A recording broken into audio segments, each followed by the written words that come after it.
This is our 2008 Honda Element mini car camper conversion. We built it ourselves. It's got a bed, kitchen, cooker, battery, storage, water, all that stuff. We've lived out of this car for the past 5 weeks as we drove around the Western United States, and we had a great time. But today, we're gonna tear it apart. Yeah! We designed this build so that everything can come out of the car easily and quickly. All we need to do that is a pair of scissors. We're just gonna cut some zip ties because nothing is permanently screwed into the walls of our Honda Element. So today, we're gonna take our car and turning it back into the vehicle that we purchased, our 2008 Honda Element teardown video. All right, here we go.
Ten minutes, right?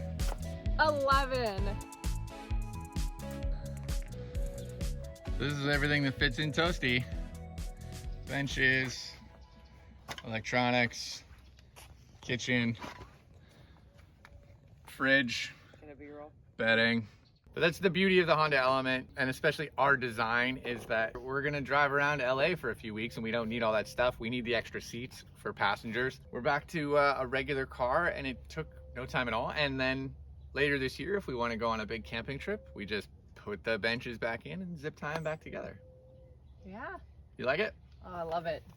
I mean, you want to sweep it out, don't you? Oh, I want to clean it so badly. Toastie's so dirty. Honda Element camper teardown. This. Oh, that was nice. I'm Lainey and this is Shawn. What was it gonna say? This. God, it's good every time.